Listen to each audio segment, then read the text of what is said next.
sino ang may gawa sa'yo nito. At hindi ako titigil hanggat hindi siya nagbabayad sa batas. Sinasabi ko na eh, kaya nga ako nagtago eh. Kaya ako nagtago kasi kilala ko yung pamilya ko. Alam ko kung ano yung kaya nilang gawin. Hindi ba naisip na mas mahalaga sa ating buhay, Santin? Dahil magagamit nating balayan laban kay Tanggol. Subukan mo uli siyang saktan. Magpapakamatay talaga ako! Dito, kapag merong masamang nangyari kay Erika at sa magiging apo ko, hindi kita mapapatawad. Mapapatayin mo si Ramon! Patayin mo na rin ako! Sige!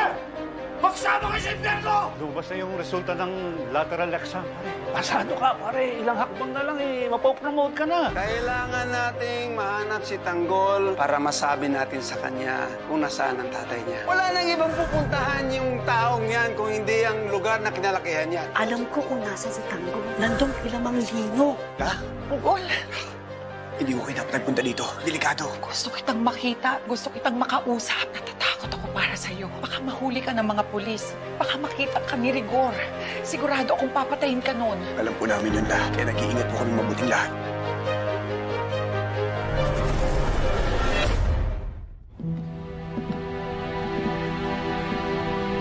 Deng.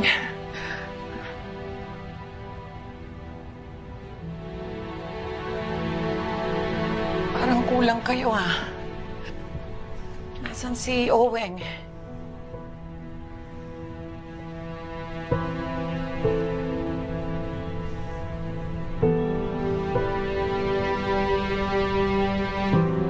Saan si Oweng?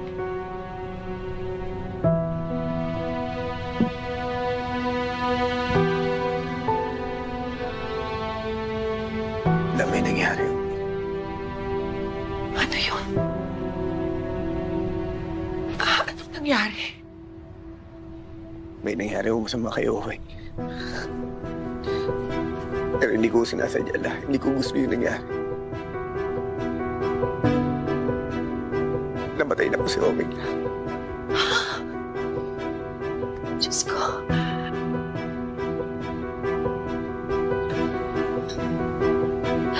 Kilala kita. Kahit kailan, hindi mo intensyon na magpahamak ng ibang tao. Hindi ako naniniwala sa sinasabi mo. Sinubukan ko po kasi sana ligtas si Papa. Kaya alam na palaban ko kami sa mga pulis at sa Red Phoenix. Nabaril yung si Owen. At yun po ang naging dahilan kung bakit mo siya namatay.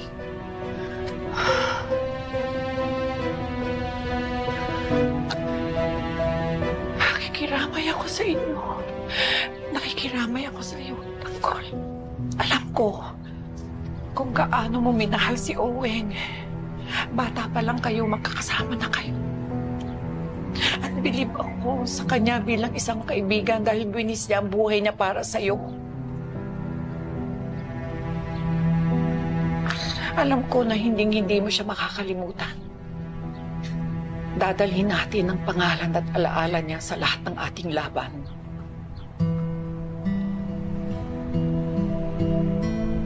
Salamat, Huda.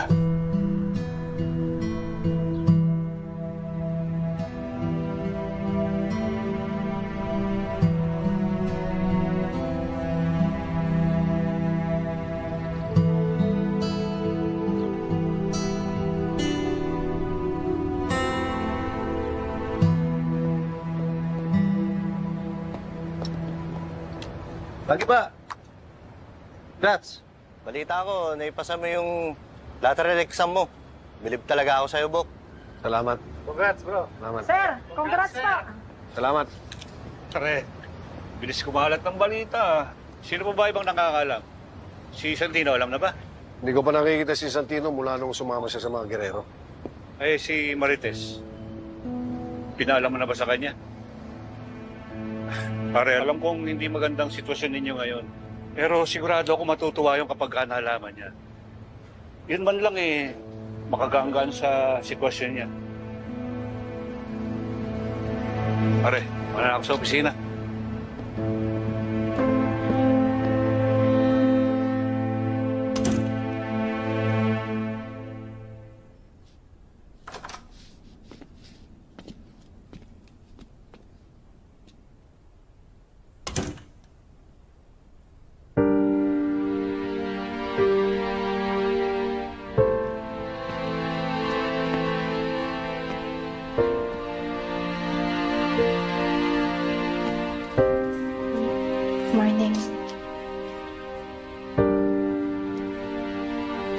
ba maayos?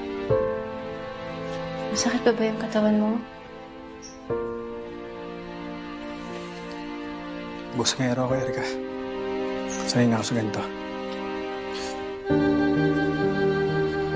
Pero, magdamag ako hindi pinatulog si Mura ako. Tara, breakfast.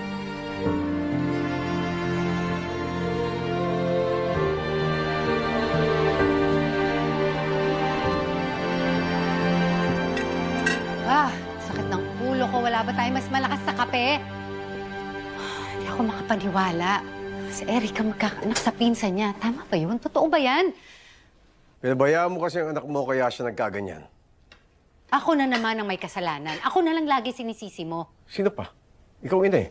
Tatay ka, di ba? May responsibilidad ka rin. Ginusto ko ba yung nangyari sa kanya? Gusto ko yon, ha? Ikaw ang ina, responsibilidad mo yan. Jackie, aminin mo na ng malaking pagkukulang mo sa anak mo. Ginusto natin mag-anak ng lalaki pero hindi nangyari. Andyan na si Erika. Pero ikaw, pinaparandam mo sa akin na mas mahalaga sa'yo at mas importante ka sa'yo. Yan si Miguelito. Ano? Hindi totoo yan, Ano hindi totoo? Hindi totoo yan. Nanay ako. Ako nagluwal sa kanya. Galing sa akin yung batang yan. Hindi yan nararamdaman ni Erika. Hindi ako papayag sa sinasabi mo na mas pinapaboran ko si Miguelito at wala akong pakialam kay Erika. Hindi totoo yan. Ma, kuya, calm down. Bakit hindi na lang natin tangkapin that this family is messed up? It's always been messed up. It will always be messed up. Let's just accept it. You have to eat something, Ma.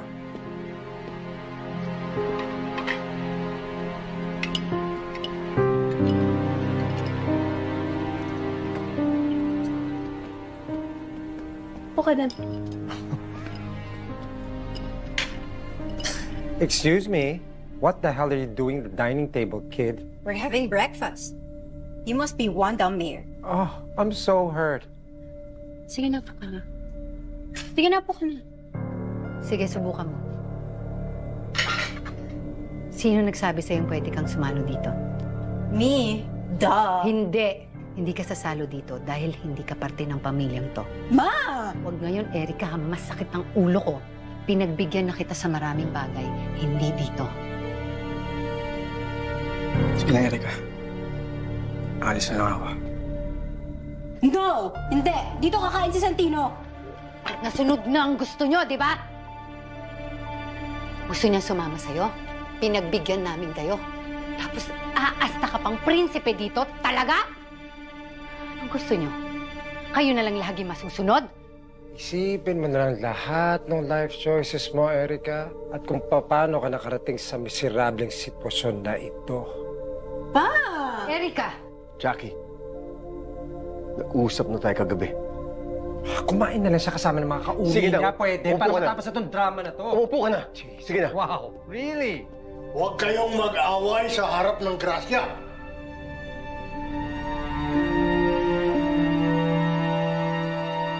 Sige na, Erika. Dala lang muna ako. Sige, kasama ko sa'yo. Tara. Erika, upo ka.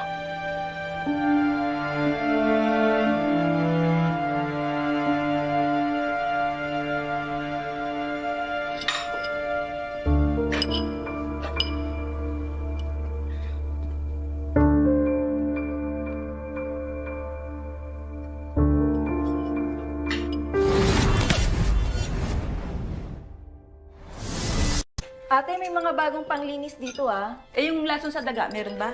Meron din dito. Dito ko na sige. ilalagay, ah.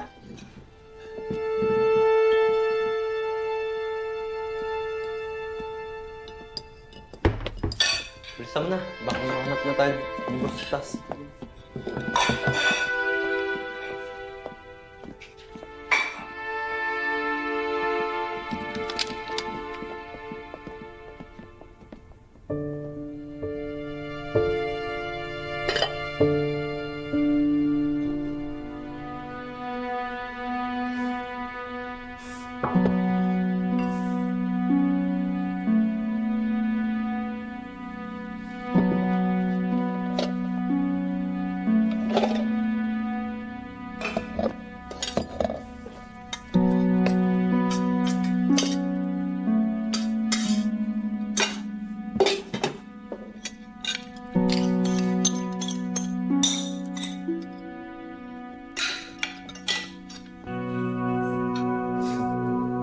Yan.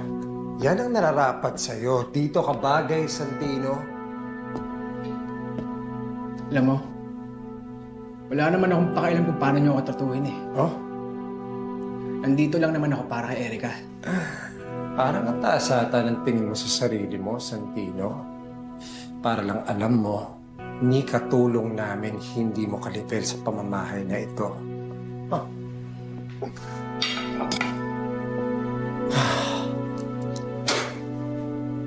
What? Worthless piece of scum. Finish your breakfast, kid. Marami pa akong papagawa sa'yo.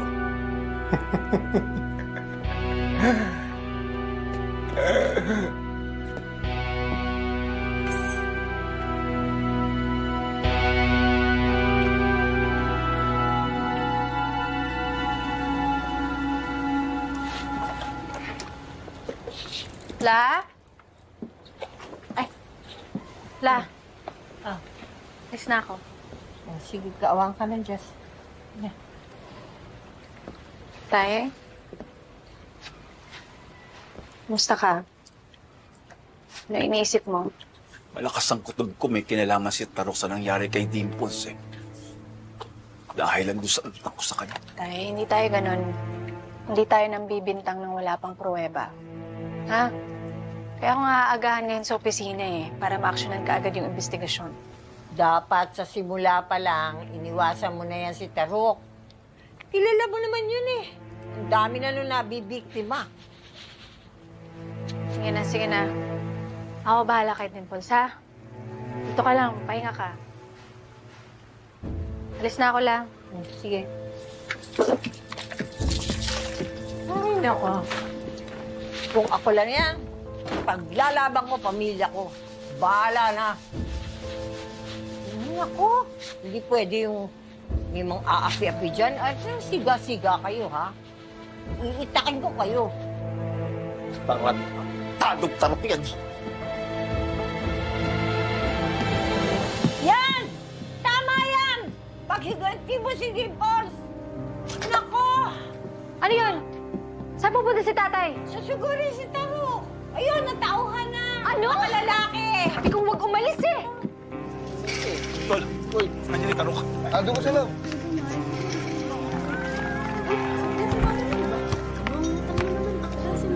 Tarok! Hayop ka! Pati si Dimples, sinadamay mo!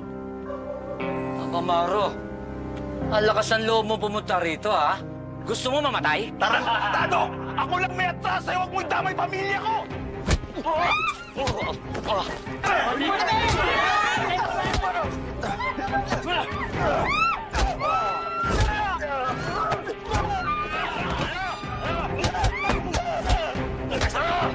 Nakita niyo ba tatay ko? Tay? Sige, labas yan!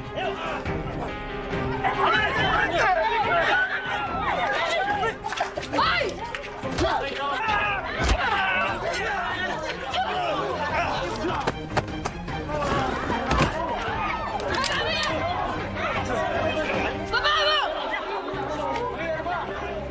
Itong tatay mo ang nagsimula nito! Pakulong mo yung mga yan! Halos patay nila yung kapatid mo! Wala kami kinalaman sa pinagsasabi mo. At sa susunod na pinagbintang mo pa uli kami, tututuhanin ko ng lahat ng pinagsasabi mo. Pwes na kayo! Alis!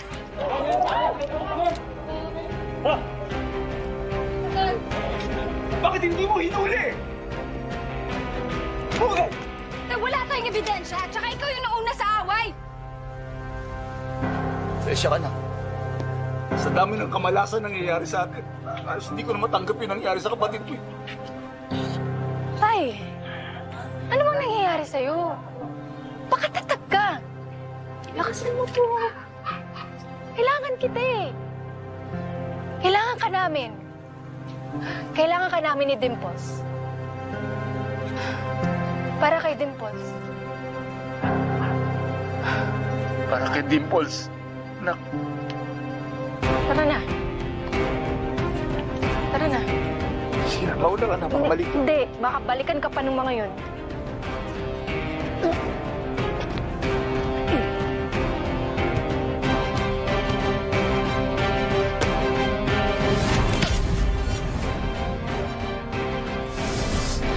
karahasan, sexual, horror o droga na hindi angkop sa mga bata.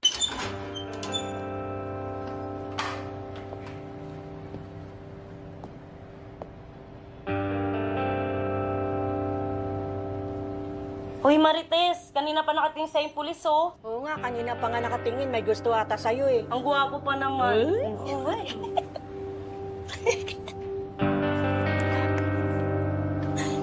Pugi pa naman.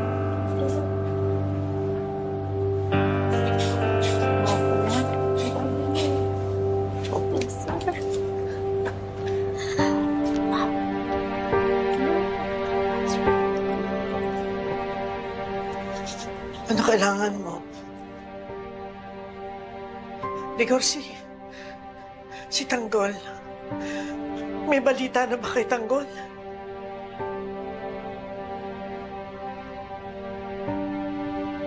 Kay Ramon. Kamusta na si Ramon? Huwag mo na hanapin si Ramon, Marites. Hindi mo na makikita yung hayop na yun. Ligor, may papakiusap lang sana ako sa'yo.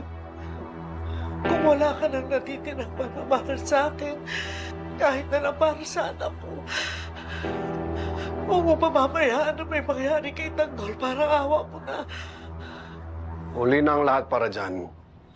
Napagpasya ng kapalaran mo at ang anak mo mula nung pinili mo si Ramon.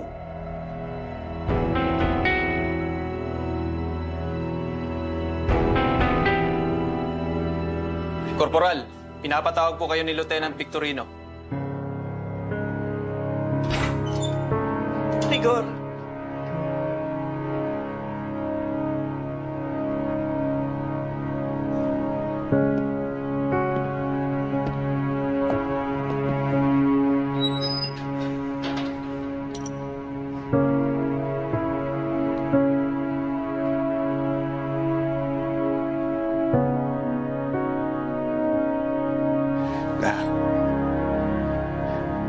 Ano ang balita kay nanay? Nakakulong siya dahil sa mga gilero. Naghahanap na kami ng paraan para mapawalang sala ang nanay mo. Yan ang hawak ni Roberto ang presinto. At nandun si Rigor, mahihirapan tayo.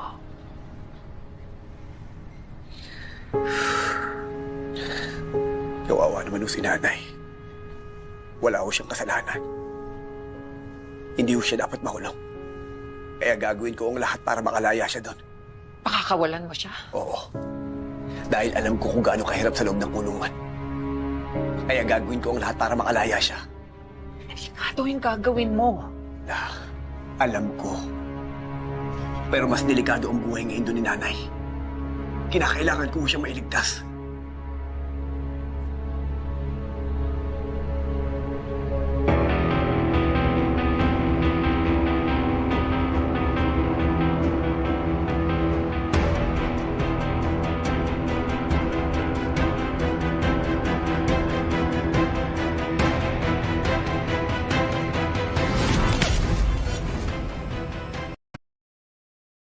Tanggol! Ba't nandito kayo? Tanggol! Buti nandito ka. Importante kami sasabihin sa'yo. Tanggol, dinaya ka kaya ka natalo. Kasama namin yung mga testigo laban sa mga gerero. Sila ang magpapatunay na nagkaroon ng dayaan sa eleksyon. Sino mga yan? Tanggol, eto si Teacher Lorna at kasama niyang guro. Andun sila nung sinalakay ng mga armadong lalaki ang mga voting precinct. Nakita nila ginong pandaraya ng eleksyon. Nandito kami para sabihin ang katotohanan. Nakapagbigay na kami ng sworn statements at nakapag-file na rin kami ng reklamo sa NEC. Inilalaban namin na magkaroon ng recount ng mga boto para mapatunayan na ikaw talaga ang nanalo. Hindi niyo kinakailangan gawin yan. Baka pati ang mga pamilya niyo mapahamak. Tanggol, handa silang harapin ang labang ito hindi dahil sa pagka-mayor mo o para sa kanila, kundi para sa buong Maynila. Hindi kami titigil hanggat hindi napapatalsik sa posisyon ng mga gerero. Kaya dapat sumama ka sa amin, Tanggol. Ituloy natin ang sinimulan mo. Tanggol, ngayon ka pa ba naman susuko? Ang dami-daming sumusuporta sa'yo. At ang pangalan mo sinisigaw na ng buong Maynila.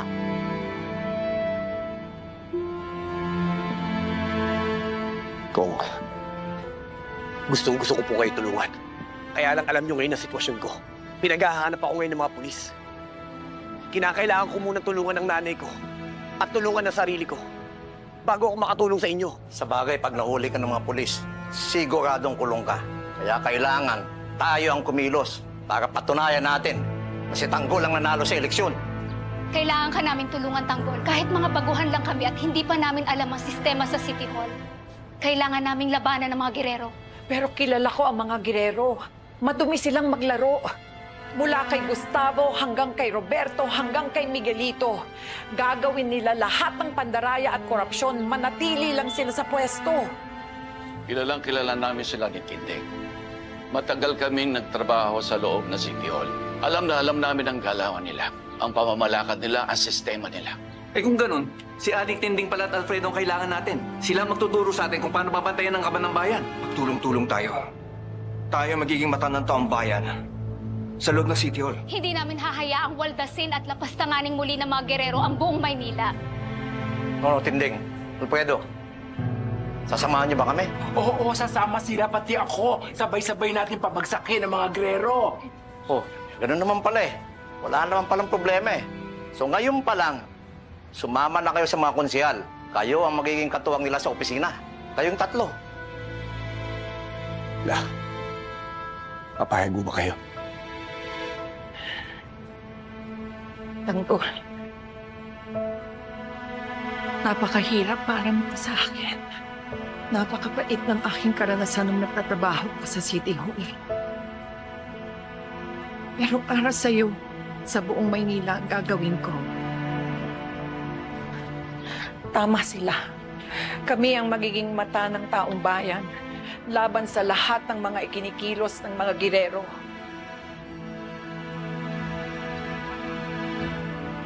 Tanggol, kailangan natin umalis. Baka maraming tao sa labas na nakakaalam na nandito tayo. Tutuloy na po kami. Dali, Tanggol. Saan ka namin makikita pag kinailangan ka namin sa kaso na to? Go. Pupunta-puntaan ko kayo nila Lola para makapag-usap tayo. Maraming salamat nga pala sa inyo sa lahat ng tulong niyo sa akin. Basta, Tanggol, mag-iingat kayo. Hanggang hindi natatapos ang kaso na to, hindi papayag basta-basta ang mga gerero na matatanggal sila sa pwesto. Mahirap ang laban na to. Tanggol, mag-iingat ka.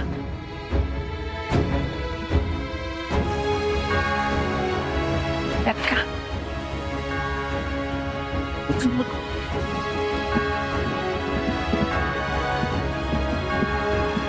Ingat ka.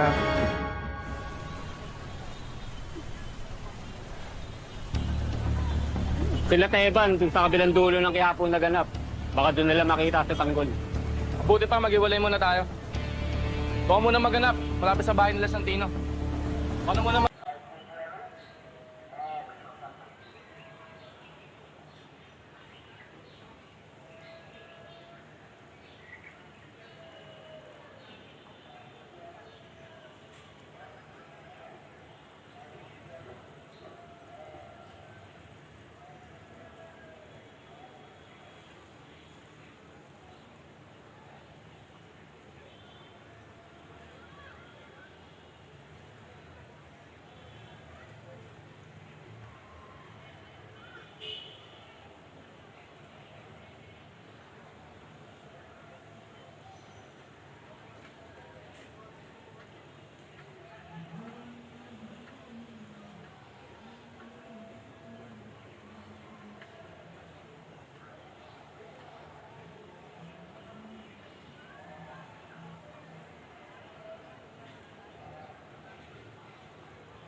Ay,